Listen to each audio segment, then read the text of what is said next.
আমরা ফেসবুকে long video upload করার সঠিক পদ্ধতি জানি না। তার জন্য কি করি, আমরা অনেকটা ভুল করে ফেলি। আজকে সঠিকভাবে দেখিয়ে দেবো যে একটা লং ভিডিও কিভাবে ফেসবুকে আপলোড করতে হয়। যদি সঠিক উপায়ে একটা লং ভিডিও আপলোড করতে পারেন, আপনার এই লং ভিডিও থেকে প্রচুর পরিমাণ ভিউজ আসতে পারে। তাই সঠিক উপায় জানতে হবে। ভুল পদ্ধতিতে আপলোড করলে সেখান থেকে ভিউজের আশা করা যায় না। সঠিকভাবে একটা লং ভিডিও আপলোড করার প্রসেস আমি দেখিয়ে দিচ্ছি, একটু ধৈর্য ধরে ভিডিওটি দেখে নেবেন। আর ভিডিওটি যদি একটু ভালো লাগে, একটু নতুনদের সহযোগিতার হাত বাড়িয়ে দেবেন। সবাই ফেসবুকে রিল ভিডিও আপলোড করা দেখায় সঠিকভাবে, কিন্তু আমি সঠিকভাবে আজকে লং ভিডিও কিভাবে ফেসবুকে আপলোড করতে হয় আপনাদেরকে দেখাবো। এখানে সোজাসুজি আপনাকে কোথাও যেতে হবে না, আপনার ফেসবুকের অফিসিয়াল অ্যাপস থেকে আপনি এই কাজটি করতে পারবেন। আমরা এখানে প্লাস আইকনে চলে যাব।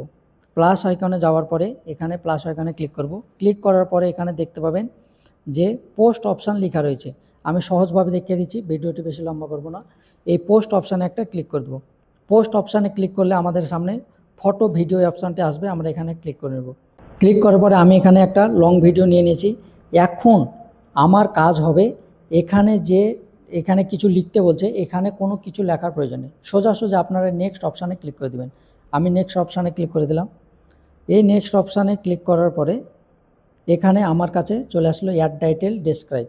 অবশ্যই অ্যাড টাইটেল আপনাকে সঠিকভাবে লিখতে হবে। আপনি ভিডিওটির মধ্যে কি বলেছেন সেটা অল্প সংখ্যায়, অল্প কথায় আপনি অ্যাড টাইটেলে লিখে দেবেন।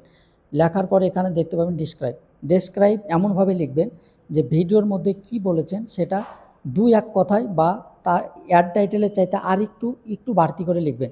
এমনভাবে লিখে দেবেন না যেন দর্শকের ভিডিও দেখারই প্রয়োজন না হয়, এইভাবে লিখবেন না। অল্প কথা এমনভাবে লিখবেন যাতে দর্শক আপনার অ্যাড টাইটেল এবং ডেসক্রাইব পড়ে ভিডিওটি দেখতে আগ্রহী হয়। এই ধরনের অ্যাড টাইটেল এবং ডেসক্রাইব দিবেন।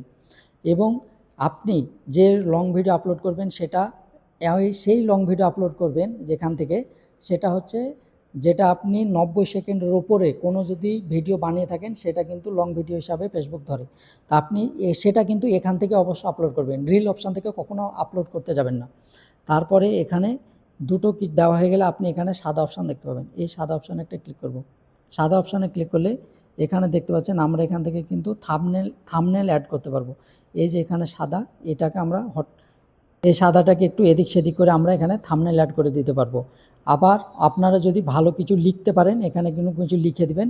লেখার পরে এখানে সেভ অপশান দেখতে পাবেন, সেভ অপশানে একটা ক্লিক করে দেবেন, তাহলে সেটা সেভ হয়ে যাবে। আমি সেভ অপশানে ক্লিক করলাম। ক্লিক করার পরে আর কোনো কিছু করার প্রয়োজন নেই। আমি আপনাকে বলছি এখানে কোনো কিছু করবেন না। যদি আপনার মনিটাইজেশন থাকে তাহলে মনিটাইজেশন অপশান চালু করে দেবেন। চালু করে দেওয়ার পরে এখানে দেখতে পাবেন যে অ্যাড টু প্লেলিস্ট। অবশ্যই অ্যাড টু প্লেলিস্ট, আপনি এটা প্লেলিস্ট একটা চালু করে নেবেন, লিখে নেবেন। লেখার পরে সেটাকে প্লেলিস্ট অপশানে ওকে করে দেবেন। আমি এটাকে ওকে করে দিলাম। ওকে করার পরে আর একটি অপশান খুবই গুরুত্বপূর্ণ, আপনাকে সেটা দেখতে হবে। হু ক্যান সি দিস, আপনার ভিডিওটি কাকে দেখাতে চাইছেন এটা অবশ্যই আপনি পাবলিক করবেন। যদি পাবলিক না করে আপনি ফ্রেন্ড করেন বা অনলি মি করেন তাহলে নিজে দেখতে পাবেন, আর ফ্রেন্ড করলে আপনার বন্ধুরা দেখতে পাবে। তো অবশ্যই এটা পাবলিক করবেন, তাহলে সবার কাছে ফেসবুক আপনার ভিডিওটি সাজেস্ট করবে আর এখান থেকে ভালো রিচ এবং ভিউজ পাবেন। তো তারপরে আপনি এখান থেকে শেয়ার নাও এই অপশানটাতে ক্লিক করে দেবেন, আপনার ভিডিওটি ফেসবুকের কাছে আপলোড হয়ে যাবে।